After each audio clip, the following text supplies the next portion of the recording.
to the way it is being done. And I say, look, that is the surest way of creating a corrupt and rent-seeking, you know, opportunity for some people when you don't do it properly. Is that the sense you get from the social investment program? I'm not saying this is what is happening, but I'm saying that for my own humble understanding of these things and my own humble understanding of the world, and I've been a international development banker, I've been a central banker, and I know when a scheme is badly planned.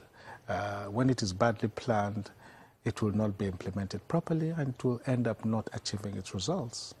But for Nigerians who are anxious, Yes. you know, about inflation figures, I mean, Yes. who feel it. Sometimes a lot of people are not really concerned about the figures, but they know that the monies they have in their pocket is no longer buying Yes. what it used to buy. And Yes. it would seem that this is happening almost on a monthly, if not a weekly basis. You go to the market this week, what you're able to buy this week is no longer what Yes. you're able to buy with the same amount of money the following week. Yes. What will you be saying to them? Well,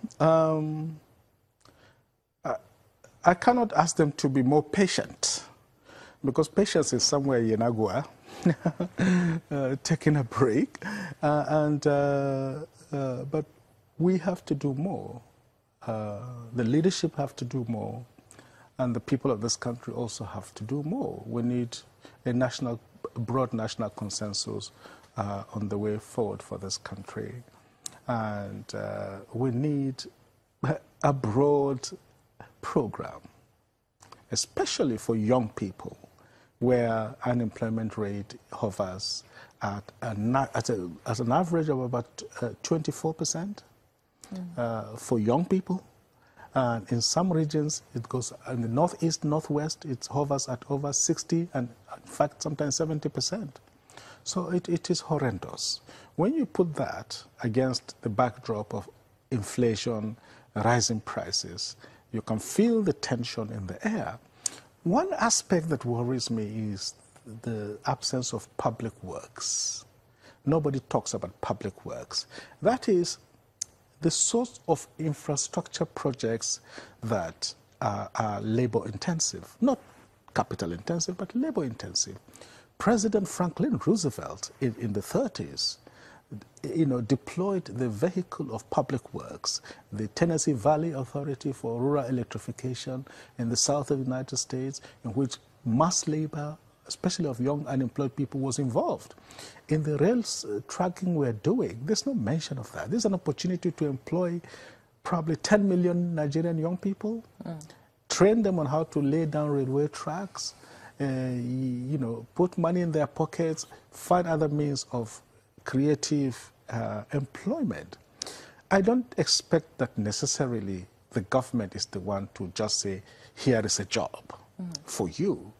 It doesn't work like that, because you end up with a bloated government that will be inefficient. But it has to create the environment. We're wrapping up in a few minutes, so just quickly, what about the role of the central bank? Because some people believe that the central bank has also not helped, especially with the high interest rates which it puts out, which in turn enables banks, or which discourages banks from lending to the real sector.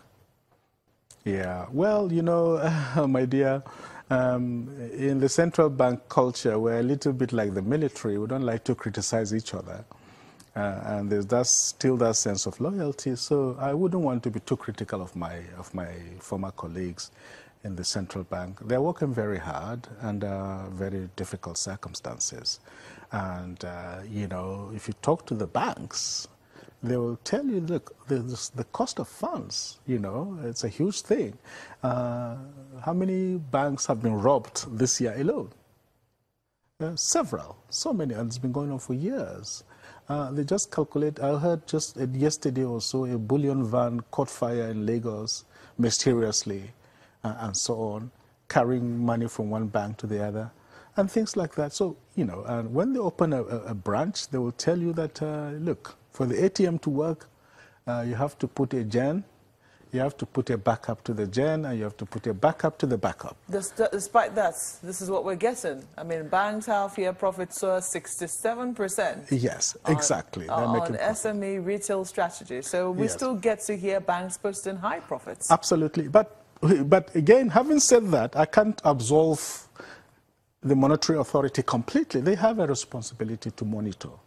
And they have a responsibility to insist that extortionate Shylock interest rates should be avoided. If you go to any high street bank in London, like Barclays, which all of us, when we were students, that was the popular bank for students. You want to take a student loan or any kind of loan. As you walk in, the bank teller has in front of her a sheet that tells you precisely if you borrow £1,000 for 6 months, this is how much you're going to pay. And it's very clear, and there are no hidden charges. In Nigeria, God help you, because there are all kinds of hidden charges. Some of them, if you borrow, business people have been ruined just borrowing money from banks. So the CBN needs to check these abuses and continue to work to get interest rates down to manageable levels. Well, we have to thank you most kindly for coming on Sunrise Daily. Dr. Obadiah Mailafia is former Deputy Governor of the Central Bank and also Director for Policy and Economic Research. And he's been speaking to us from our studios in Abuja. Sunrise Daily will continue in just a moment. Please stay with us.